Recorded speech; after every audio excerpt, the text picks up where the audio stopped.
What is going on, everybody? Is your boy Amon's Toxic Gamer through the one.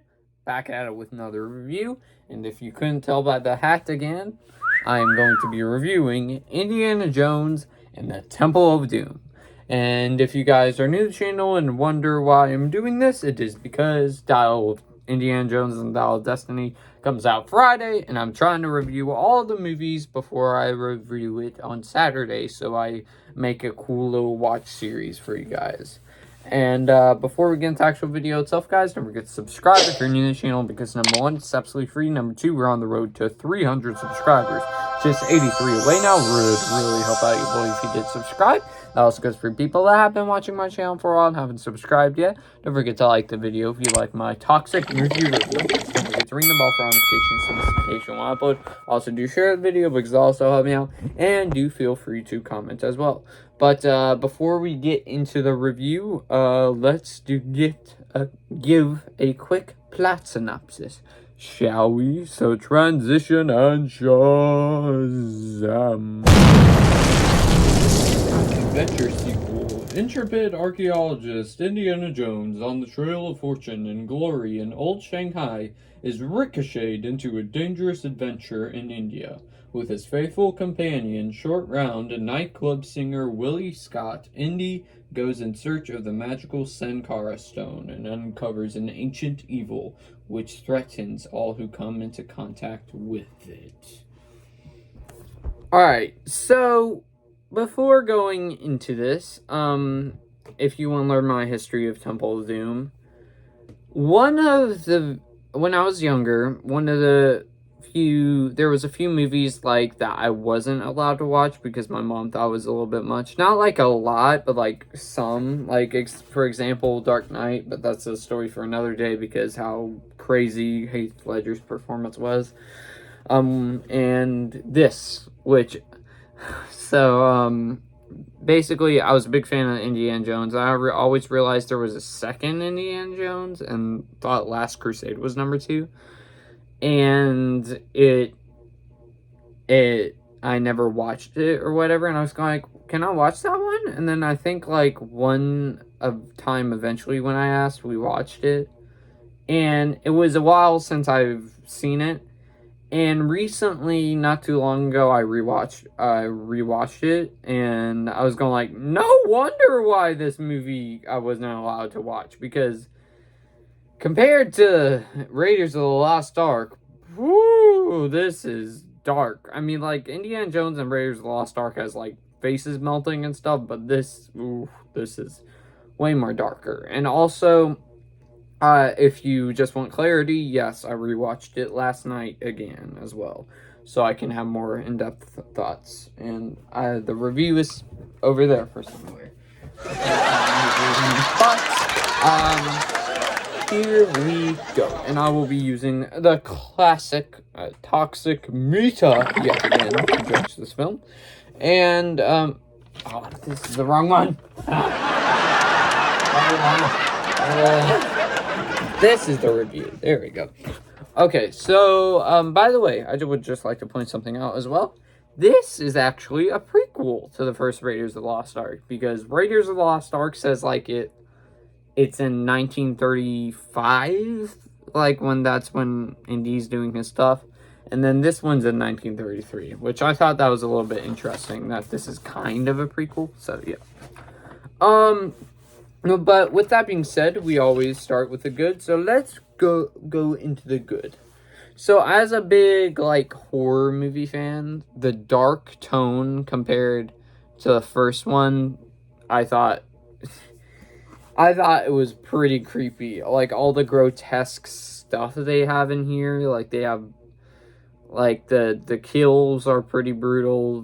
Well, it's not, like, kills, but, like, the gore is pretty brutal. There's some bugs in here that make me freak out. Like, there's this one scene with Willie or whatever where she has a bug on her hand, and she thinks like it's a long nail or whatever.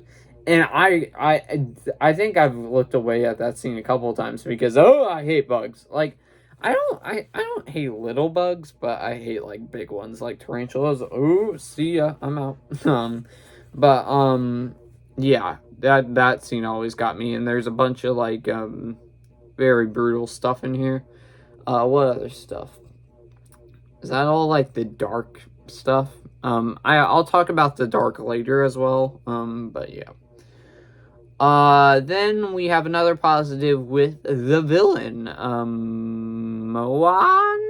Moan? Wait, I gotta look up what the villain's name is. Hang on. So, wait, let me see. Mola Ram. That's who the villain is. I thought he gave a pretty creepy aspect to him as like a kind of, whatchamacallit, voodoo person or whatever. I thought that he was pretty intimidating, but I think he's my second favorite indie villain. If you would have asked me probably a little bit earlier, I would have probably said like I would probably say that he is my favorite villain, but I think I would still give it to Belloc because I think he is very unique, and this is also very unique still, but I think he's a good villain. And it's just I wish he popped up more because we don't get that much screen time with him until like an hour and 15 minutes maybe into the movie. No, an hour into the movie. We don't get to see him much. So, yeah. What else? The iconic John Williams scores still stay, which is a great choice. And he did the music yet again, and we all know that how great John Williams' music is. So, there you go. Enough said. Still got the iconic Indiana Jones theme. The addition of Shorty in this film and him and his dynamic with Indy is cute. So, in this one, Shorty is played by Hee-Kee Kwan. Hee-Kee Kwan, I think that's how you pronounce his name. Sorry if I screwed that up, because I am a fan of his work, because the thing that I know him from before this is The Goonies, and I know he's in Everywhere All at Once, which Ace really likes that. He has, yeah, him and his cute relationship with Indy I thought was not so cute. And there's one scene in this where Indy's basically under mind control or whatever, and then Shorty goes like, "I love you, Indy," and then tries to fix him or whatever. And I thought that was really cute and handled well, how he was kind of like a baby Indiana Jones Jr., which supposedly he's going to be in Indiana Jones and the Dial of Destiny, which I'm super excited for. So, yeah, because Shorty is a very good character, I think. And I'm surprised they didn't have him more. It does a great job as well, giving an icky factor with the creatures and food stuff in here. As I mentioned before, creatures, the bugs, yeah. The food stuff in here is pretty gross too. It didn't bug me and make me like cringe or anything, but it was kind of like, hey, you just want to like, yeah. And they did a good job with that. And then there's unintentionally funny moments too as well that work a lot. Like there's the food scene where they're eating food and whatever in the Maharaja's palace. I thought that was pretty funny. Also, there's a scene in the jungle where Indy and Shorty are playing cards while Willie's like getting scared by all the animals and stuff and screaming, and I thought that was funny too.